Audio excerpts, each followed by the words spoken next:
ಅವರ ವೈಖರಿ ನನಗೆ ಬಹಳ ಸಂತೋಷ ಆಯಿತು. ಚಿಂತನೆಗಳ ಸಂಗ್ರಹ ಪುಸ್ತಕ ಅಂತೇಳಿ ಮಾಡಿರೋದು ಬಹಳ ಖುಷಿ ಆಯಿತು. ಯಾಕೆಂತಂದ್ರೆ ಸುಮ್ಮನೆ ಸಾಮಾಜಿಕ ಕಾರ್ಯಕ್ರಮ ಮಾಡೋದಲ್ಲ, ಒಂದು ಶಾಶ್ವತವಾಗಿ ಉಳಿಯುವಂತ ಕೆಲಸ ಯಾವುದಿದೆ ಅಂತಂದ್ರೆ ಅದು ಸಾಹಿತ್ಯದಲ್ಲಿ ಇದೆ ಅನ್ನೋದನ್ನು ಅರಿತುಕೊಂಡು ಅದರಲ್ಲಿ ಕೂಡ ಒಂದು ದಾಪಕಾಲ ಇಡ್ತಾ ಇರೋದು ಬಹಳ ಸಂತೋಷ ಆಗ್ತಾ ಇದೆ ಅಂತಕ್ಕಂಥ ವಿಚಾರವನ್ನ ಬಹಳ ಹೆಮ್ಮೆಯಿಂದ ನಾನು ಹೇಳಬೇಕಾಗುತ್ತೆ. ಈ ಪುಸ್ತಕ ಇದು ಎರಡನೇ ಪುಸ್ತಕ ಇರ್ಬೋದು, ಮೊದಲನೇ ಹಿಂದಕ್ಕೊಂದ್ಸರಿ ಯಾವ ಪುಸ್ತಕದ ಬಗ್ಗೆ ಇದ್ರ ಬಗ್ಗೆ ಮಾತಾಡಿದ್ರು. ನನಗೆ ಬಹಳ ಖುಷಿ ಆಗ್ತಾ ಇದೆ. ಯಾಕೆ ಅಂತಂದ್ರೆ ನಾವು ಅವ್ರನ್ನ ನೋಡಿ ನಾವು ಏನು ಕಲಿಬೇಕು ಅಂತಂದ್ರೆ ನಮ್ಮಲ್ಲಿ ಇರುವ ಮಾನವೀಯ ಮೌಲ್ಯಗಳನ್ನ ಎಚ್ಚೆತ್ತುಕೊಳ್ಳುವುದನ್ನ ನಾವು ಕಲಿತಾಗ ನಾವು ನಿಜವಾದ ಹ್ಯಾಂಡಿಕ್ಯಾಪ್ಟ್ ಇಂದ ನಾವು ಹೊರಗೆ ಬರೋದಕ್ಕೆ ಸಾಧ್ಯ ಆಗುತ್ತಾ, ಇಲ್ಲಾಂದ್ರೆ ನಾವೇ ನಿಜವಾದ ಹ್ಯಾಂಡಿಕ್ಯಾಪ್ಟ್ಗಳಾಗಿ ಬದುಕನ್ನ ನಾವು ಸಾಗಿಸಬೇಕಾಗುತ್ತೆ. ನಮ್ಮ ಕೈ ಚಲೋ ಅದಾವ, ಕಾಲು ಚಲೋ ಅದಾವ, ಬುದ್ಧಿ ಚಲೋ ಐತಿ, ಮಾತಾಡ್ತೀವಿ, ಎಲ್ಲನೂ ಮಾಡ್ತೀವಿ ಕರೆ, ಆದ್ರೆ ನಮ್ಮ ಮನಸ್ಸು ಚಲೋ ಇಲ್ಲ. ಅದಕ್ಕೆ ನಾವು ನಿಜವಾದ ಹ್ಯಾಂಡಿಕ್ಯಾಪ್ಟ್ಗಳಾಗಿ ನಾವೆಲ್ಲ ಬದುಕನ್ನು ಸಾಗಿಸ್ತಾ ಇದ್ದೀವಿ. ಅದಕ್ಕೆ ಎಲ್ಲ ಮಾನವರು ಕೂಡ ಮೊದಲು ಮನಸ್ಸನ್ನ ಸ್ವಚ್ಛವಾಗಿ ಇಟ್ಟುಕೊಂಡು ಮಾಡುವ ಕಾರ್ಯವನ್ನ ಗುರಿಯನ್ನ ಸರಿಯಾದ ರೀತಿಯಲ್ಲಿ ನಾವು ಹೋದಾಗ ನಾವು ಗುರಿ ಮುಟ್ಟುವುದಕ್ಕೆ ಸಾಧ್ಯ ಆಗುತ್ತೆ ಅಂತಕ್ಕಂಥ ವಿಚಾರವನ್ನ ಬಹಳ ಖುಷಿಯಿಂದ ನಾನು ಹೇಳ್ಬೇಕಾಗುತ್ತೆ. ಆ ಒಂದು ನಿಟ್ಟಿನಲ್ಲಿ ಕೆಲವು ಮಾತುಗಳನ್ನ ಹೇಳಿದ್ರು. ಯಾಕಂದ್ರೆ ಆಶ್ರಮಗಳು ನಡಿಬೇಕು ಅಂತಂದ್ರೆ ಸುಮ್ಮನೆ ಅಲ್ಲ ಅವೆಲ್ಲ. ಈಗೆಲ್ಲ ಕಾಲ ಬಂದ ಮಠ ಮಾನ್ಯಗಳು ನಡೆಸೋದೇ ಕಷ್ಟ ಇದೆ. ನೀವೆಲ್ಲ ಹೇಳ್ತೀರಿ ಆಶ್ರಮಗಳಪ್ಪ, ಯಾರೋ ತಂದು ದವಸ ಧಾನ್ಯ ದಾನ ಮಾಡ್ತಿರ್ತಾರ, ಮಠಗಳಪ್ಪ ಭಕ್ತರು ತಂದು ಕೊಡ್ತಿರ್ತಾರ. ಒಂದು ಮಾತು ಹೇಳ್ತೀನಿ, ನೀವು ಸಣ್ಣ ಮನೆ ಇಟ್ಕೊಂಡು ನಾಲ್ಕು ಜನ ಇದ್ರೆ ಒಂದು ಸಣ್ಣ ಕುಟುಂಬ ಅಲ್ಲಿ ಸ್ವಲ್ಪ ಖರ್ಚಾಗ್ತದೆ. ನಮ್ಮ ಮಠ ಮಾಲೆಗಳು ದೇವಸ್ಥಾನ ಹೆಂಗಪ್ಪ ಅಂತಂದ್ರ ಸ್ವಾಮಿಗಳಂದ್ರೆ ಗಂಡಿದ್ದಂಗ, ಮಠ ಅಂದ್ರೆ ಹೆಣ್ದಿದ್ದಂಗ, ಸಮಾಜದಲ್ಲಿ ಇರ್ತಕ್ಕಂಥ ಎಲ್ಲ ಭಕ್ತರು ಮಕ್ಕಳಿದ್ದಂಗ, ನಮ್ಮದೊಂದು ದೊಡ್ಡ ಕುಟುಂಬ. ಇನ್ನ ಇಂತಹ ರುದ್ರಾಶ್ರಮಗಳು ಏನಪ್ಪಾ ಅಂತಂದ್ರ ವಿಶೇಷವಾಗಿರ್ತಕ್ಕಂಥ ನೊಂದಿರುವಂತ ಜೀವಗಳನ್ನ ತಂದು ಸಾಕುವುದನ್ನಿದೆಯಲ್ಲ, ಸಣ್ಣ ಮಕ್ಕಳನ್ನಾದ ಹಿಡಿಬಹುದು, ವಯಸ್ಸಾದವರನ್ನ ಹಿಡಿಯೋದಕ್ಕೆ ಸಾಧ್ಯವೇ ಇಲ್ಲ. ಇದನ್ನ ಮೊದಲು ನೀವು ತಿಳ್ಕೊರಿ.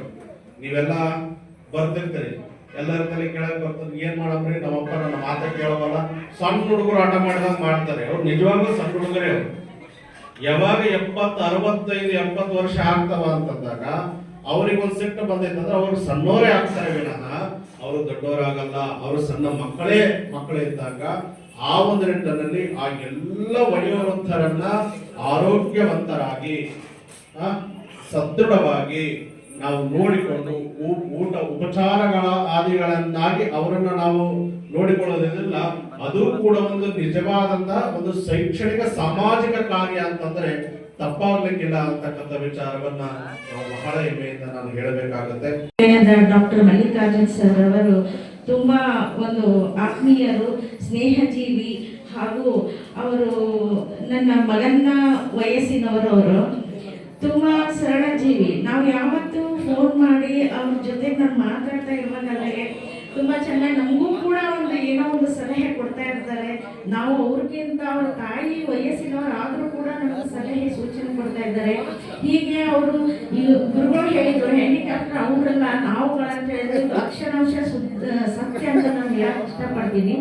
ಈಗ ಹೀಗೆ ನನ್ನ ವೇದಿಕೆ ಕರೆದು ಇದು ಸನ್ಮಾನ ಮಾಡಿ, ಯಾಕಂದ್ರೆ ನಾನು ಮಾತಾಡಕ್ ಬರೋದು, ಸನ್ಮಾನ ಮಾಡಿ ಇದು ಒಂದು ನನಗೆ ಒಂದು ಬಸವ ಪ್ರಶಸ್ತಿಯನ್ನು ಕೊಡ್ತಾ ಇದ್ದಾರೆ ಅಂದ್ರೆ ನನಗೆ ತುಂಬಾ ಖುಷಿ ಆಗ್ತಾ ಇದೆ. ಅವರ ಆಶೀರ್ವಾದ ಹೀಗೆ ಇರಲಿ ಅಂತೀನಿ.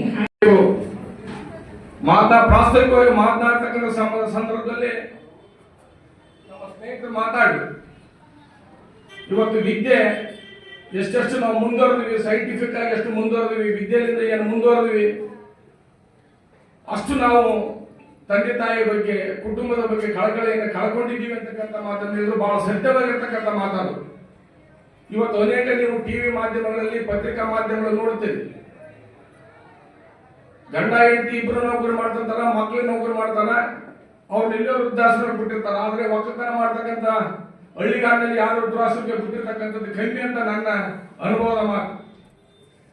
ಹಾಗಾಗಿ ಕೂಡ ಅಂತ ಪರಿಸ್ಥಿತಿಯಲ್ಲಿ ಕೂಡ ಬಡತನ ಇರಬಹುದು, ಬೇರೆ ಬೇರೆ ಮೂಲಗಳಿಂದ ತೊಂದರೆ ಅನುಭವಿಸತಕ್ಕಂಥ ವಯಸ್ಸಾದವರಿಗೆ ವೃದ್ಧಾಶ್ರಮ ನಡೆಸ್ತಕ್ಕಂಥದ್ದು ಕೂಡ ಬಹಳ ಮುಖ್ಯ ಮತ್ತು ಅಷ್ಟೇ ಕಷ್ಟದ ಕೆಲಸ. ಅಂದ್ರೆ ವೃದ್ಧರು ನಾವು ನಮ್ಮ ಮನೆಗೆ ತಂದೆ ತಾಯಿ ನೋಡಿರ್ತೀವಿ.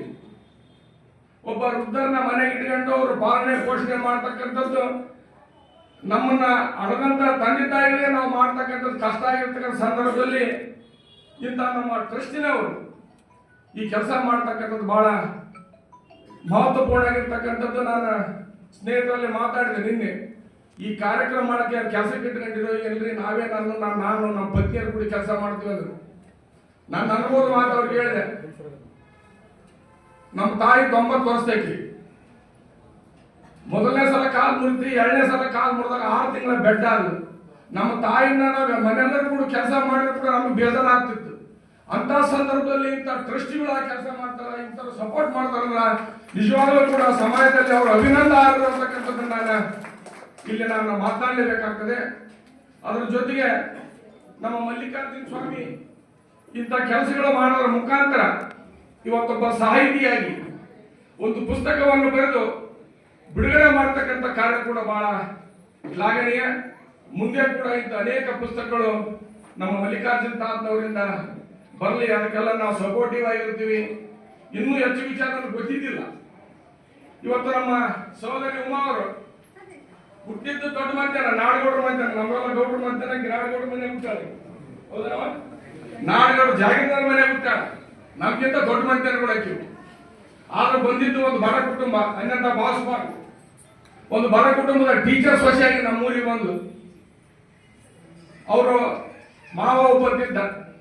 ನೀವು ಪುಣ್ಯ ಮಾಡಿದ, ನೀವು ಏನೋ ಒಂದು ಪುಣ್ಯ ಮಾಡಿದ್ರಿ, ನೀವು ಬದುಕಿದ್ದೀರಿ. ಎಂತೆಂಥವ್ರು ತೀರಿಕೊಂಡ್ರು, ಯಾಕಪ್ಪ ಅಂತಂದ್ರೆ ಅವ್ರ ಹಣೆವರ ಅಷ್ಟೇ ಇತ್ತು. ನಾವು ಇನ್ನು ಉಳಿದೀವಿ, ಭೂಮಿ ತಿರುಗನೆ ಇನ್ನು ಉಳಿದೀವಪ್ಪ ಅಂದೊಳಗೆ ಏನು ಮಾಡಬೇಕು? ತಾಯಿ ವ್ಯವಸ್ಥೆ ಮಾಡಬೇಕು, ತಂದೆ ವ್ಯವಸ್ಥೆ ಮಾಡಬೇಕು. ಇದನ್ನ ಮಾಡಿದ್ರೆ ನಿಮಗೆ ಭಾಗ್ಯವಂತನ ಇಲ್ಲ. ಏನು ಮಾಡೋದು ತಗೋದು? ಎಲ್ಲಾ ಶೂನ್ಯ ಎಂದು ಬಂದಿದೆ ಅಂತ ಹೋಗೋದೇ ಇಲ್ಲ. ಯಾರು ನಿಶ್ಚಯವಾಗಿರಲ್ಲ ಭೂಮಿ ಮೇಲೆ, ಯಾರು ಇರಲ್ಲ. ನಾನೀಗ 4 ಮಾತು ಹೇಳ್ಬೋದು. ನಾನಾ ಬೆಳಗಾವಿಗೆ ಹೋಗ್ತೇನೆ, ನನಗೆ ಗೊತ್ತಿಲ್ಲ. ನಾನು ಬಂದಿದ್ದೀನಿ ಬೆಳಗಾವಿಯಿಂದ ಬಂದೀನಿ ಲಿಂಗಸೂರಿಗೆ.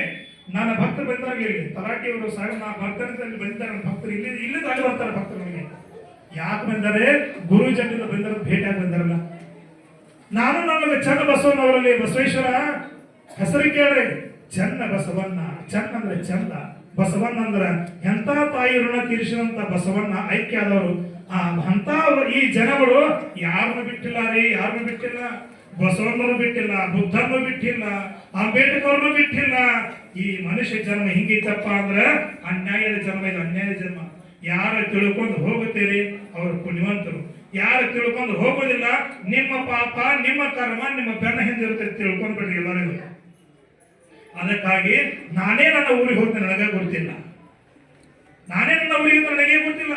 ಅದಕ್ಕಾಗಿ ಇರುತ್ತಲೆಗ ಎಲ್ಲರಿಗೆ ಬೇಕಾಗಿ ತನು ಮನ ಧನದಿಂದ 4 ಹೊತ್ತು ಕೈಲೆ ದಾನ ಮಾಡ್ರಿ. ಅಪ್ಪಗ ಅಪ್ಪ ಅನ್ರಿ, ಅವ್ವಗ ಅವ್ವ ಅನ್ರಿ. ಎಲ್ಲರೂ ಇಲ್ಲಾಂದ್ರೆ ಸಾಧ್ಯಿಲ್ಲ. ಅದಕ್ಕಾಗಿ 4 ಮಾತು ಮುಗಿಸ್ತೀನಿ. ಇನ್ನೂ ಭಾಳ ಹೇಳೋದು ಭಾಳ ಐತಿ, ಎಲ್ಲರೂ ಹೊಸ ಕಾಣ್ತೈತಿ. ಅದಕ್ಕೆ ಭಾಳ ಹೇಳೋದು ಬೇಡ, ಇಷ್ಟ ಸಾಕು. ಯಾರು ಪಾಲಿಸ್ತೀರಿ ತಾಯಿಗೆ ಹುಟ್ಟಿದಂಗ, ಇಲ್ಲ ಅಂದ್ರೆ ನೀವು ಅನಾಥಾಶ್ರಮ